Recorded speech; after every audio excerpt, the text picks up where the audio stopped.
On SNG Daily, we'll tell you about Antony Blinken's trip to China and why the Me Too movement has suffered a setback in the Harvey Weinstein case. But first, news from Gaza. Israel has started airstrikes in Rafah ahead of what is expected to be its all-out offensive. Tanks and artillery units were seen along the Gaza border near Rafah, where an estimated 1 million people are taking refuge. In his war cabinet meeting, Israel discussed how to destroy the last vestiges, the last quarter of Hamas's battalions in Rafah and elsewhere. This is according to a government spokesperson, David Mencer. He, however, did not confirm if the Rafah ground offensive has been given the go-ahead. Israeli airstrikes in Rafah have killed an aid worker working for a Belgian aid agency. 33-year-old Abdallah Nabhan was among 7 killed by an Israeli airstrike on a building where displaced people were sheltering. This is according to the Belgian government. Brussels has confirmed it will summon the Israeli ambassador. It was on the list that the Belgian government asked to evacuate 3 months ago. It was a decision of the Belgian government, which unfortunately has not been received positively by Israel. And so we are all devastated here. In a major setback to the Me Too movement, the highest court in New York has overturned the 2020 sex crimes conviction of former Hollywood producer Harvey Weinstein. This was the first case against the disgraced former Hollywood producer and started the Me Too movement, in which women accused men of sexual harassment in a range of fields, from entertainment, media to politics. The court said the trial judge had made a critical mistake by letting prosecutors introduce testimony from women who claimed that Weinstein assaulted them, but were not part of the charges he faced. After his conviction in February 2020, Weinstein has been serving a 23-year prison sentence. But today, Judge Jenny Rivera, a real hero for women on this planet, said you can't convict someone based on their entire life and everything that they've done in their life. You can't allow more witnesses to come in and testify against the defendant than the defendant is actually charged with. You can't do that. I stand shoulder to shoulder with women who have bloody knees, because male sexual violence may knock us down, but we get right back up. And together we are in this struggle for freedom from male entitlement to our bodies.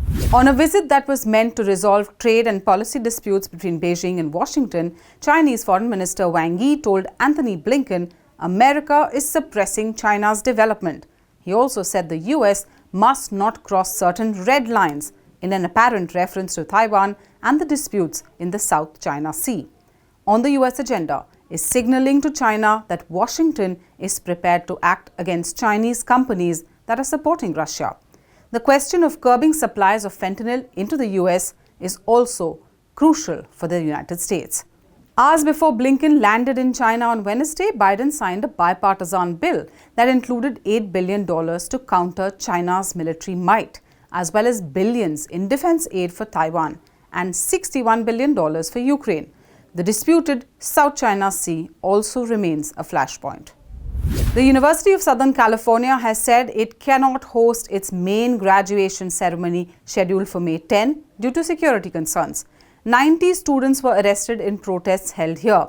USC and other campuses in the United States have been rocked by pro-Palestinian protests held by students, which have seen several arrests as well. On some campuses, students have set up encampments, classes have moved online, universities are changing rules to disallow students from setting up tents on campus, and these are just a few of the many measures seen from Stanford to Columbia. Some universities have called in police to break up the demonstrations, resulting in ugly scuffles and hundreds of arrests, while others appeared content to wait out student protests as the final days of the semester ticked down. Haiti's Transitional Council took charge as a part of a process of transfer of power that hopes to bring stability to the violence-hit nation. Prime Minister Ariel Henry stepped down as planned as the new council, led by his finance minister, Michel Patrick Boissuert, took charge. Haiti has been rocked by gang violence and chaos, in which more than 2,500 people have been killed or injured between January and March this year. The transitional government mandate runs until February 2026. by when elections need to be held. People in Haiti have not only been displaced due to the violence, they're also battling severe hunger. Appel au dépassement de soi et au changement de paradigme. L'intérêt général devra ainsi être au centre de toutes les préoccupations et des décisions publiques. J'invite pour ma part. For more such videos, subscribe to our YouTube channel. Make sure you hit the like button and follow for more news updates.